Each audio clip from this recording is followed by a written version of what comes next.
terlahir dari rahim seorang ibu, dari seorang ayah yang tidak bertanggung jawab, lalu kemudian dicampakkan di dalam sebuah kotak kardus seperti sampah, ditampung oleh panti.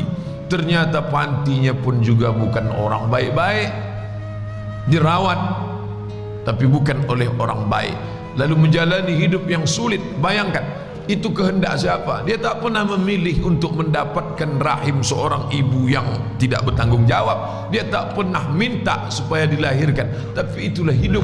Akhirnya dia tetap menjalani itu dalam keadaan fisik yang tak sempurna. Orang tua tak lengkap, fisik tak sempurna, tapi hidup terus juga berjalan. Orang tak boleh mati bunuh diri, karena bunuh diri tak menyelesaikan masalah dalam ajaran Islam. Sampai lambat laun, sampai masanya menikah. Menikah pun juga tak mendapatkan suami yang layak, mendapatkan orang yang juga tak bertanggung jawab. Sudahlah orang tua tak lengkap, tak sempurna, mendapatkan orang tua yang tidak baik, lalu kemudian mendapatkan pendamping hidup yang tak semestinya.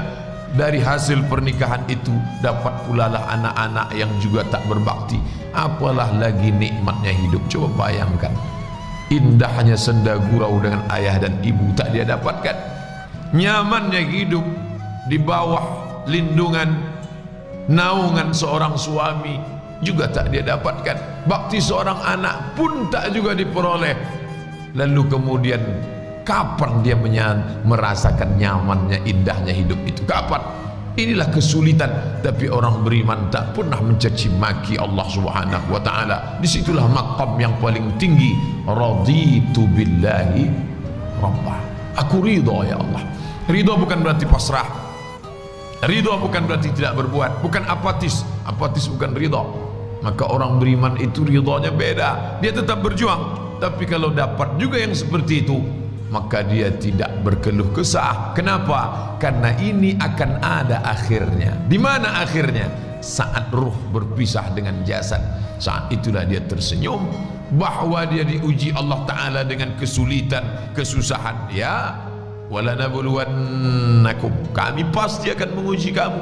Wabashshirus sabirin, tapi tetap engkau berikan kabar gembira kepada orang-orang yang mampu menahan lidahnya untuk mencaci maki, menyumpah serapah Allah. Siapa itu? Alladzina idza asabathum musibah, mereka yang ketika ditimpa kesusahan, kesulitan, mereka mengucapkan inna lillah wa inna ilaihi raji'un. Seperti mayat yang dimandikan orang hidup, tangannya mau dibelokkan ke sini, kakinya mau dibengkokkan, itu dia tak ada kuasa lagi. Dia serahkan kepada Allah Subhanahu wa ta'ala. Inna lillah wa inna ilaihi raji'un. La haula wa la quwwata illa billah. Itu yang kita ucapkan setiap pagi selesai salat tadi. La ilaha illallah wahdahu la syarika lah, lahul mulk. Aku tak punya kuasa, walahul hamd. Aku tak punya puji-puji, puja-puji, tak layak dipuja-puji. Apa yang aku punya? Lahul mulku wa lahul hamdu.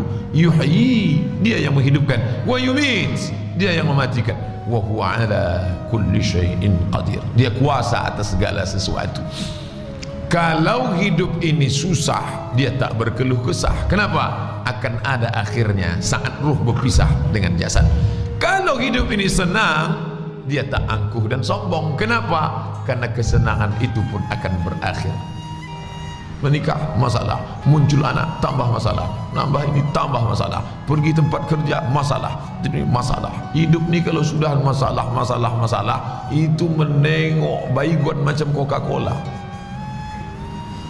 Naik ke menara masjid, nengok ke bawah, macam sejengkal, bawaannya mau mati aja, mau terjun. Maka ada masa-masanya orang itu istirahat.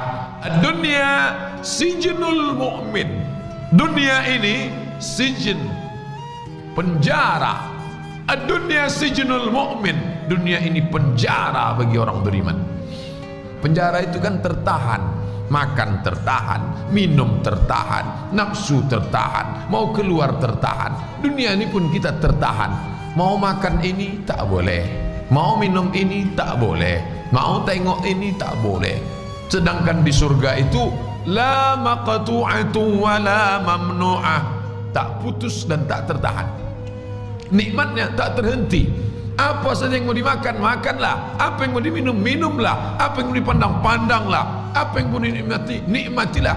Walakum fiha ma tashtafi anfusukum. Di dalamnya apa yang kamu mau makan, mau kamu nikmati, nikmatilah.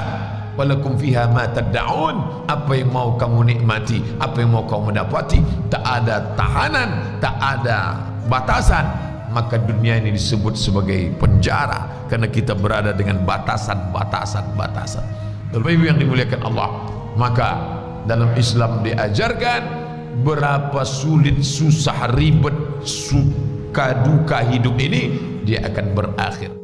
Abdul Somad sedang menasehati dirinya sendiri dengan bacaan hadis, dengan firman Allah, dengan sabda Rasulullah. Karena tak ada yang dapat mengobati hati ini selain daripada kalam Allah dan sabda Rasulullah dan zikir. Ala ketahuilah, bizikrillah, dengan memperbanyak zikir tatma'innul qulub, hati menjadi tenang. Salah satu makna zikir itu adalah melihat ayat Al-Quran, melihat hadis Nabi Muhammad sallallahu alaihi wasallam. Tapi saya tak pula ingin setelah mengkaji ini Bapak Ibu bawaannya mau mati aja. Saya tak ingin kita keluar dari pengajian ini atau setelah berakhir ini nanti kita salat sunat isyraq lalu Bapak Ibu doanya, ya Allah susah betul hidup nih, kata Pak Ustaz, akhir daripada hidup ini adalah istirahat, cepatkanlah istirahatkan aku. Bukan itu maknanya. Mati tak boleh diminta, mati tak boleh dicari. Kita tak lari dari kematian, tapi kita pula tak cari-cari mati, berlarut-larut dalam kesedihan hidup, tak boleh. Kenapa? Karena hidup ini memanglah dia ujian. Banyak betul soal ujiannya Pak Ustaz. Kalau tidak mau diuji, jangan masuk ruang ujian. Ini ruang ujian, ini tempat ujian. Kapan dia berakhir? Keluar dari sini, selesai ujian. Berani hidup, berani menghadapi ujian. Takut menghadapi ujian, jangan hidup. Takut hidup, mati saja. Orang Islam itu jelas langkah-langkah hidupnya. Sama-sama kita berdoa kepada Allah Ta'ala, mudah-mudahan melewati berbagai macam ujian ini kita lulus insyaAllah. Amin ya Rabbal Alamin. Sehingga ketika kita tinggalkan dunia ini dalam keadaan tersenyum. Kenapa dia senyum Pak Ustaz?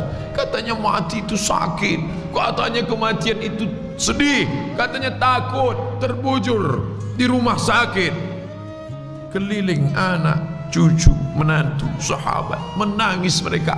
Kenapa dia tersenyum Pak Ustaz? Dia sudah istirahat, dia sudah tenang. Adapun sisa hidup kita ini kita manfaatkan.